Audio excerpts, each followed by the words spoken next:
मैं महेश अग्रवाल, मुंबई से। मेरे प्रिय आत्मा, कोई ऐसे भी जी सकता है जैसे मरा हुआ रहा हो, और कोई ऐसे भी मर सकता है कि उसकी मृत्यु को हम जीवंत कहें। जीवन भी मृतवत हो सकता है और मृत्यु भी अति जीवन। जिस भांति हम जीते हैं उसे जीवन तो नाम मात्र को ही कहा जा सकता है। न जीवन का हमें कोई पता है, न जीवन के रहस्य का द्वार खुलता है, न जीवन के आनंद की वर्षा होती है, न हम यही जान पाते हैं कि हम क्यों जी रहे हैं, किस लिए जी रहे हैं। हमारा होना करीब करीब न होने के बराबर होता है। यह कहना उचित भी नहीं है कि हम जीते हैं। यह कहना काफ़ी है कि हम किसी भांति बने रहते हैं, किसी भांति अस्तित्व को ढो लेते हैं, जीवित रहते भी मुर्दे की भांति। लेकिन ऐसा भी होता है, मरते क्षण भी कोई इतना जीवंत होता है कि इसकी मृत्यु को भी हम मृत्यु नहीं कह सकते। बुद्ध की मृत्यु को हम मृत्यु नहीं कह सकते हैं, और हमारे जीवन को हम जीवन नहीं कह पाते। कृष्ण की मृत्यु को मृत्यु कहना भूल होगी। उनकी मृत्यु को हम मुक्ति कह सकते हैं, उनकी मृत्यु को निर्वाण कहते हैं, उनकी मृत्यु को हम जीवन से और महाजीवन में प्रवेश कहते हैं। उनकी मृत्यु के क्षण में कौन सी क्रांति घटित होती है जो हमारे जीवन के क्षण में भी घटित नहीं हो पाती है?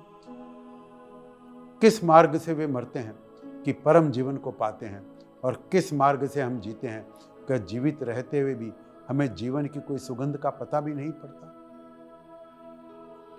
जिसे हम अपना शरीर कहें वह हमारे लिए एक कब्र से ज़्यादा नहीं है, एक चलती फिरती कब्र।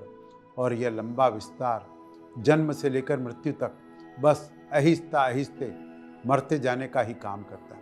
ऐसे गुजरते हैं रोज रोज और मौत के करीब पहुंचते हैं। हमारी सारी यात्रा मरघट पर पूरी हो जाती है। लेकिन बुद्ध भी मरते हैं, कृष्ण भी, क्राइस्ट भी।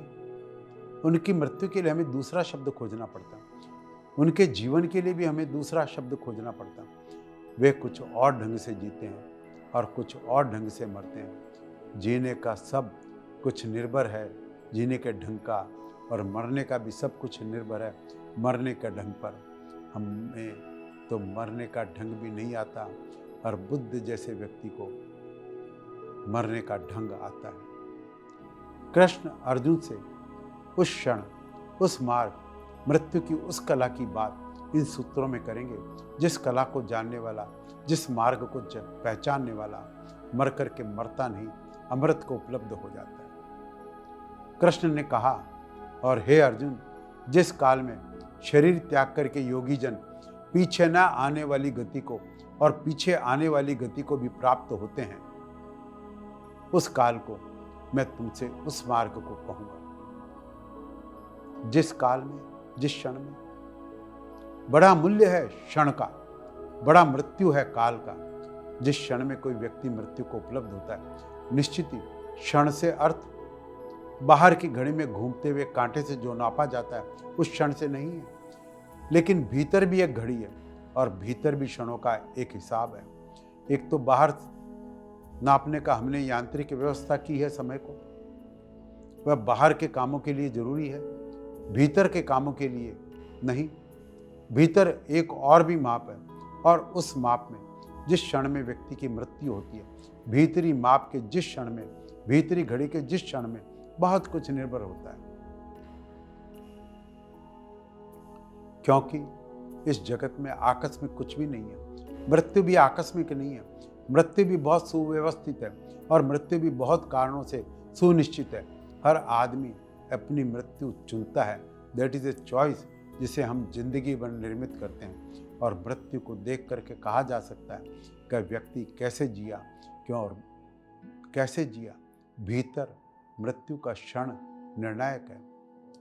यदि भीतर की घड़ी, भीतर का समय विचार से भरा हो, वासना से भरा हो, कामना से भरा हो, तो व्यक्ति मर कर के वापस लौट आता है। लेकिन भीतर का समय यदि बिल्कुल शुद्ध हो, सिर्फ समय हो, कोई विचार नहीं, कोई कामना नहीं, कोई तृष्णा का कोई सूत्र नहीं, शुद्ध क्षण हो समय का, जैसे निश्चल पानी हो, जरा भी कुछ और भी अशुद्धि उसमें ना हो, सिर्फ समय हो, और तो उस क्षण में मरा हुआ व्यक्ति संसार में लौट करके नहीं आता। महावीर ने ध्यान के लिए जो नाम दिया है, जो शब्द दिया है, वह है सामयिक। यह शब्द बड़ा अद्भुत है। यह समय से बना हुआ शब्द है। महावीर ने कहा, ध्यान में उसी को कहता हूँ जब तुम्हारे भीतर का समय बिल्कुल शुद्ध हो। इसीलिए उन्होंने ध्यान का उपयोग ही नहीं किया। ध्यान की जगह उन्होंने सामयिक शब्द का उपयोग किया। शुद्ध समय में ठहर जाना ध्यान है। हमारा समय, भीतर जो हमारा समय है, वह सदा ही वासना से भरा है। हम थोड़ा भीतर स्मरण करें तो ख्याल में आ जाएगा। अपने वर्तमान क्षण को हमने कभी नहीं जाना। भीतर या तो हम अतीत को जानते हैं, बीत गए को, जिसकी स्मृति आपका पीछा करती है छाया की भांति। जो हो चुका है उसकी जुगाली करते रहते हैं, जैसे जानवर जुगाली करते रहते हैं। भैंस रख लेती है बहुत सा भोजन अपने पेट में और फिर उसे निकाल कर चबाती रहती है। जो बीत गया उसकी जुगाली चलती है मन के भीतर। सोचते रहते हैं बार बार उसको, जो हो चुका है। जो हो चुका उसे सोचना ना समझिए। उससे अपने वर्तमान क्षण को हम व्यर्थ ही नष्ट कर रहे हैं। जो जा चुका वह जा चुका, अब वह कहीं भी नहीं है, लेकिन आपकी स्मृति में है और आपकी स्मृति जुगाली करती है। वर्तमान में जो क्षण है, अभी समय है जो भीतर, उसे भर देती है। और वह जो प्रेजेंट मोमेंट है, अभी इस समय जो मौजूद क्षण है, अतीत उसे ढक लेता है। और जब कोई वर्तमान का क्षण अतीत से ढक जाता है तो नष्ट हो जाता है और आप उस क्षण से अपरिचित ही रह जाते हैं। या तो यह होता है या फिर यह होता है कि वर्तमान का क्षण भविष्य की वासना से आच्छादित हो जाता है। सोचते हैं उसके संबंध में जो अभी नहीं है, होगा, आने वाला कल, भविष्य, क्या करना है, क्या नहीं करना है, क्या पाना है, क्या नहीं पाना है, कौन सी दौड़ लेनी है, कौन सी मंजिल बनानी है। या तो वर्तमान को अतीत डुबा देता है या भविष्य डुबा देता है। दोनों हालात में भीतर का समय खो जाता है। दोनों हालात में वह काल क्षण खो जाता है जो कि वस्तुतः अभी है, और वे चीज़ें आच्छादित हो जाती है जो नहीं है। बीता हुआ कल भी नहीं है और आने वाला कल भी नहीं है, और दोनों उसे घेर लेते हैं।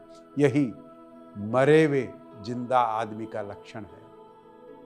इसीलिए हम जीते हैं बुझे बुझे, मरे मरे, क्योंकि जो नहीं है वह हमारे ऊपर भारी है और जो है उसका कहीं पता भी नहीं चलता। क्या कभी आपने अपने मन में ऐसा टाइम मैनेजमेंट रखा है, ऐसा काल क्षण जाना है जब अतीत भी ना हो, भविष्य भी ना हो, और आप अभी हो, यही अभी और यही, जस्ट हियर एंड नाउ। उस क्षण में यदि मृत्यु हो जाए तो फिर लौट करके आना नहीं होता।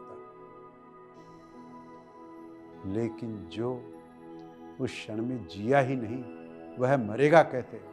जिसने जीवन में कभी उस क्षण को जाना ही नहीं, वह मरते वक्त भी नहीं जान पाएगा। अचानक उसका अवतरण नहीं होता। जिसका जीवन भरा हुआ रहा हो कचरे से, मरते क्षण में भी वह सारा कचरा इकट्ठा होकर के उसके चित्त को घेर लेता है। ध्यान रहे, जीते जी कुछ तो अतीत याद आता है और कुछ भविष्य आता है। मरते क्षण पूरा अतीत और पूरे भविष्य की कल्पना इकट्ठी खड़ी हो जाती है। जिन लोगों को कभी पानी में डूबने का ख्याल हो, ऐसी घड़ी आ गई हो, कब मरने के करीब पहुंच गए हो, तो शायद उन्हें पता हो। बहुत से डूबने वाले लोगों ने जो बच गए अपने वक्तव्य दिए, और वे वक्तव्य ये हैं कि डूबते क्षण पानी में जबकि लगता है कब मौत आ गई, तो एक क्षण में सारा जीवन फिल्म की भांति आंखों के सामने गुजर जाता है। एक क्षण में जैसे पूरी की पूरी जीवन की फिल्म एक बार भी आंखों के सामने दौड़ पड़ती है। मरते वक्त सभी को ऐसा होता है, सारा अतीत आंख के सामने गिर जाता है। सारे भविष्य के भय, वासनाएं, स्वप्न, वे सब भी इकट्ठे हो जाते हैं। मृत्यु का क्षण बड़ी भीड़ का क्षण है, टू मच क्राउडेड। मृत्यु में आपको अपना तो पता ही नहीं चलता। भीड़ इतनी ज़्यादा होती है, कब पता लगाना ही मुश्किल होता है कब मैं कौन हूँ। जो मर रहा है और जो मर रहा है उसको तो पता ही नहीं चलता, लेकिन पीछे और आगे हम डोलते रहते हैं। तो जिस काल क्षण की कृष्ण बात कर रहे हैं, उस काल क्षण को ठीक से समझ लें। उस समय न अतीत है न भविष्य है, शुद्ध वर्तमान, परिपूर्ण निश्चल, परिपूर्ण निर्दोष, इनोसेंट, अनबर्डन, निर्बोध, निर्भर, तो उस क्षण में जो मृत्यु होती है उसका रूप मृत्यु का नहीं, परम जीवन का अनुभव है, वह मोक्ष और मुक्ति बन जाता है। मृत्यु हम तब तक कहते हैं अंत को जब तक वापस लौटना जारी रहता है। मृत्यु उस क्षण मुक्ति बन जाती है, मोक्ष जिस क्षण वापस लौटने का कोई उपाय नहीं रहता। वापस लौटता है आदमी मन से, मन ही वह धागा है जिससे हम वापस लौटते हैं, और मन ही अतीत और भविष्य का जोड़ है। अतीत और भविष्य जोड़ेंगे तो ही मन है। वर्तमान का क्षण मन का हिस्सा नहीं, इसीलिए जो वर्तमान में प्रवेश कर जाता है वह मन से बाहर हो जाता है। जो अतीत और भविष्य में रहता है वही मन में रहता है। एक बहुत बड़े मजे की बात है जो शायद एकदम से समझ में ना आए, लेकिन थोड़ा समझो ना चाहोगे तो समझ में आ सकती है। हम सदा कहते हैं समय के 3 हिस्से, अतीत, वर्तमान और भविष्य, पास्ट, प्रेजेंट और फ्यूचर। इसमें भूत है, प्रेजेंट है, जो present is not a part of time at all. वर्तमान समय का हिस्सा नहीं है, समय तो केवल अतीत और भविष्य है। वर्तमान समय के बाहर जहाँ अतीत समाप्त होता है और जहाँ अभी भविष्य शुरू नहीं हुआ, उस बीच की संधि रेखा में वर्तमान है। वर्तमान समय का हिस्सा नहीं, काम चला हुआ है बातचीत कि वर्तमान समय का हिस्सा है। वर्तमान समय का हिस्सा है ही नहीं। वर्तमान तो अस्तित्व है जो कि समय का हिस्सा नहीं, मन का भी हिस्सा नहीं। अगर ठीक से समझें, जिसे हम बाहर के जगत में समय कहते हैं, जिसे हम टाइम कहते हैं, वही भीतरी जगत में मन और माइंड है। ऐसा समझ लें, जिस घटना को हम बाहर के जगत में समय कहते हैं, उसी घटना का भीतरी नाम मन है। Time and mind are really synonyms, वे बिल्कुल पर्याय हैं, उनमें कोई भेद नहीं। इसीलिए जिसे मन के बाहर जाना हो वह समय के बाहर चला जाए तो मन के बाहर पहुंच जाता है। जिसे समय के बाहर जाना हो वह मन के पार चला जाए तो समय के बाहर पहुंच जाता है। ये दोनों एक ही चीज़ के दो छोर हैं। बाहर समय की तरह पहचाना जाता है और भीतर वही मन के तौर पर जाना जाता है। वर्तमान न तो समय का हिस्सा है और न मन का वर्तमान अस्तित्व है। ऐसा समझें का अस्तित्व में न तो अतीत है और न कुछ भविष्य। अस्तित्व सदा है, अस्तित्व में न कुछ अतीत है न कुछ भविष्य है, अस्तित्व तो सदा है। ऐसा समझें कि आदमी चला जाए जमीन से तो क्या जमीन पर कोई पास्ट, कोई अतीत होगा? आदमी न हो जमीन पर, अर्थात मन न हो जमीन पर, तो क्या कोई भविष्य होगा? चांद तो फिर भी निकलेगा, चांद तो कल भी निकला था, इसकी स्मृति चांद को नहीं है। फूल फिर भी खिलेंगे, लेकिन फूल पहले भी खिले हुए थे, उसका कोई हिसाब फूल नहीं रखते। पक्षी फिर भी गीत गाएंगे, लेकिन गीत कल भी गाया था, इसका पक्षियों के पास कोई लेखा जोखा नहीं। और चांद कल भी निकलेगा, उसकी कोई योजना चांद के पास नहीं। फूल कल भी खिलेंगे, लेकिन उस कल का, उस खिलने का फूलों को कोई स्वप्न भी नहीं आता। मन हट जाए, ध्यान रहे। इसीलिए हमने आदमी को शायद जमीन पर अकेला भारत देश है जिसने ठीक ठीक नाम दिया मनुष्य। मनुष्य का मतलब है जिसके पास मन है, और मन का अर्थ है जिसके पास अतीत का लेखा जोखा और भविष्य की योजना और कल्पना है। मनुष्य न हो, मन न हो तो सब कुछ होगा, समय नहीं होगा। There shall be time no longer, आदमी भर न हो तो समय नहीं होगा। समय आदमी के मन के साथ पैदा हुई वस्तु है, आदमी के हटते ही समय खो जाता है। यदि भीतर आप किसी ऐसी स्थिति को खोज लें जब न अतीत है न भविष्य है, तो वहाँ कोई भी विचार नहीं हो सकता। विचार या तो अतीत के होते हैं या भविष्य के होते हैं, वहाँ कोई तृष्णा नहीं हो सकती, क्योंकि तृष्णा तो अतीत से जन्मती है और भविष्य की तरफ दौड़ती है। वहाँ कोई वासना नहीं हो सकती, क्योंकि वहाँ होगी सिर्फ आप, सिर्फ आपका अस्तित्व, सिर्फ होना मात्र, जस्ट बीइंग। उस क्षण में जो मृत्यु घटित हो तो फिर लौट करके आना नहीं होता है और मृत्यु मुक्ति बन जाती है। और जिन लोगों ने मृत्यु को परम मित्र कहा है, आपकी मृत्यु को नहीं कहा, पर जिन्होंने कहा है मृत्यु परम सौभाग्य है, तो आपकी मृत्यु को उन्होंने परम सौभाग्य नहीं कहा है। उस भूल में मत पड़ना। उन्होंने इस मृत्यु की बात कही है, जो मृत्यु मित्र है वह ऐसी मृत्यु है जो मुक्ति बन जाती है। लेकिन काल क्षण बहुमूल्य है। यदि भीतर ऐसा न हो तो फिर आप नई यात्रा को प्रारंभ कर देंगे। अतीत को समेटे हुए भविष्य का स्वप्न देखते हुए ही पुनर्जन्म होता है। अतीत को समेटे हुए भविष्य की कामना करते हुए नया गर्भ धारण हो जाता है। लौट करके आना हो तो भरा हुआ मन चाहिए, लौट करके न आना हो तो रिक्त खाली शून्य मन चाहिए।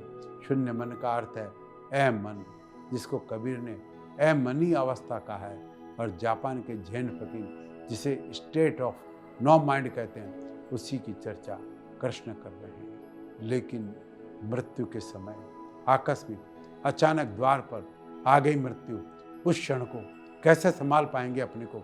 यदि जीवन में प्रतिपल ना संभाला हो तो जो ठीक से नहीं जिया वह ठीक से मर नहीं सकेगा। गलत जीने का अंतिम परिणाम गलत मृत्यु होगी, और गलत मृत्यु का अर्थ होता है फिर गलत जीवन का प्रारंभ। आपने फिर बीज बो दिया। जीवन में ही संभालना पड़े, जीते जी ही संभालना पड़े। और यह आप तभी संभाल सकते हैं जब आपको यह ख्याल हो कि जीवन के किसी भी क्षण में मृत्यु घटित हो सकती है, अभी और यही घटित हो सकती है। इसीलिए जो कहता है कि कल संभाल लेंगे, वह कभी भी नहीं संभाल पाता है।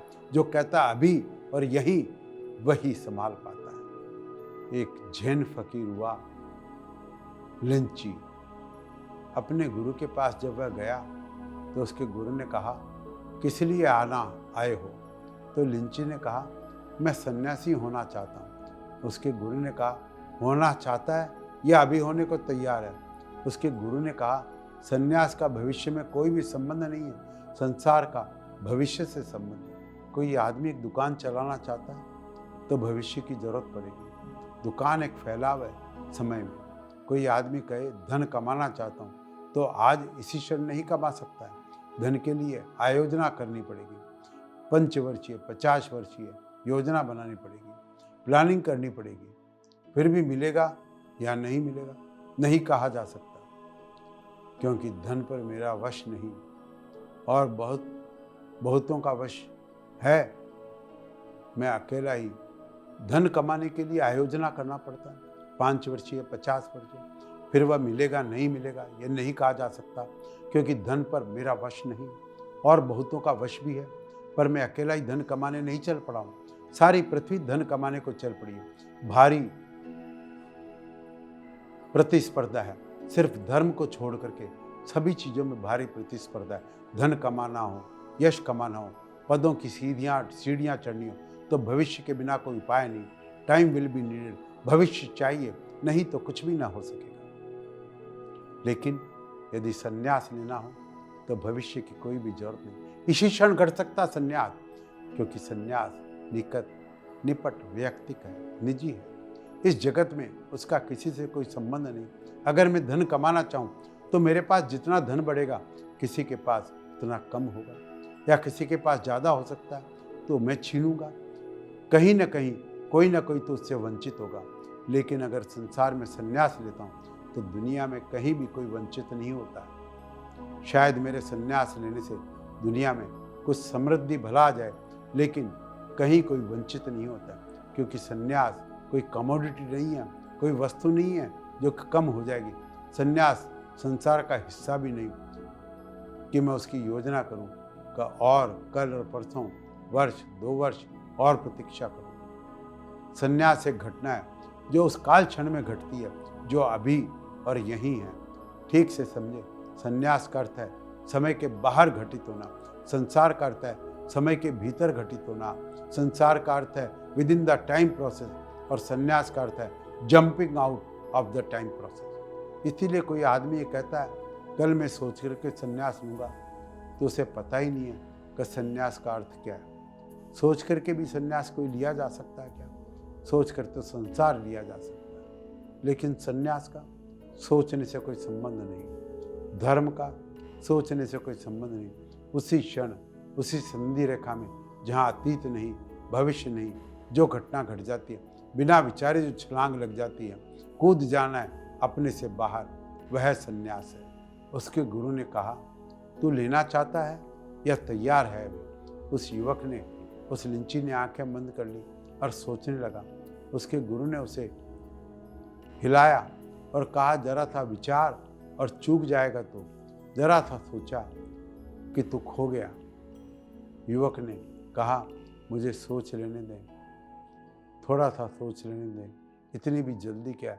उसकी गुरु ने कहा, काश तुझे पता होता कि मौत किसी भी क्षण घटित हो सकती है, तू तो इस तरह की बात न कहता।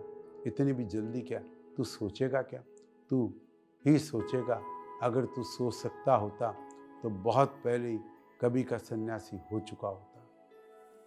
लिंची ने कहा, मैं अभी भी सन्यासी हूँ, मुझे अभी कुछ पता नहीं। उसके गुरु ने कहा, जब तुझे पता ही नहीं, जब तुझे पता हो जाएगा, जिस वर्तमान के क्षण में खड़े होने की जिसको जरा भी क्षमता है, उसे सब ज्ञान के सारे रहस्य के द्वार खुलते हैं, तब तुझे कुछ कहने की जरूरत नहीं। जीवन में जो वर्तमान के क्षण को पकड़ने की कला आ जाए, तो कृष्ण जिस मृत्यु के क्षण की बात करते हैं, जिस काल क्षण की वह घटित हो सकता है, जिसमें काल में शरीर त्याग कर गए हुए योगी जन पीछे न आने वाली गति को और पीछे आने वाली गति को भी प्राप्त होते हैं। क्योंकि योगी जन भी दो प्रकार के हैं।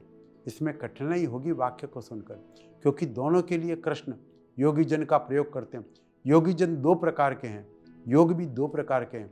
एक तो हम जिसे परम योग कहें, सुप्रीम योग, परम योग, अभ्यास किया, साधना, इसमें भरोसा नहीं करता। उस परम योग में का ही पुराना नाम सांख्य है। सांख्य जैसी यह तिथि की घटना घटी, इस तरह की घटनाओं में भरोसा करता है।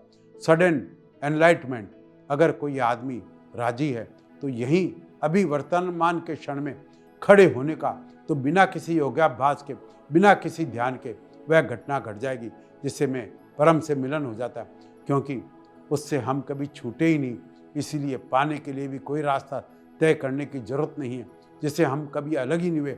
उस तक पहुंचने के लिए किसी भी विधि और विधान की आवश्यकता नहीं। जिसमें हम खड़े हैं अभी और सदा से हैं, क्या उसे पाने के लिए भी कोई यात्रा करनी पड़ेगी? लेकिन बात यह समझ में नहीं आती, और समझ में आ भी जाए तो कोई परिणाम नहीं होता।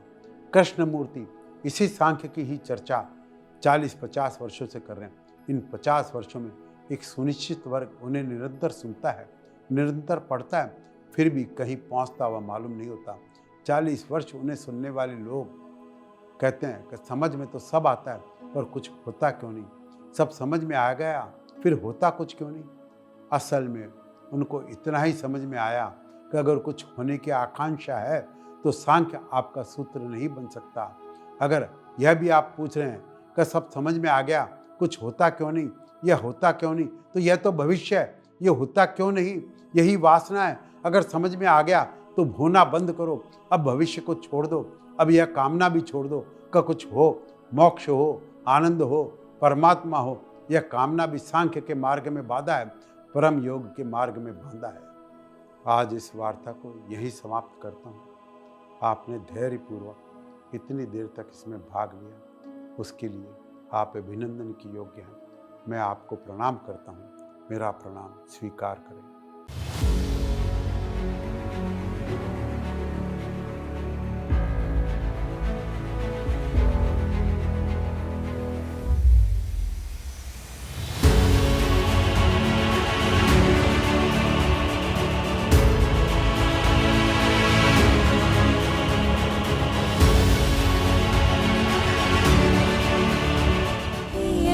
हिंदी बदले जी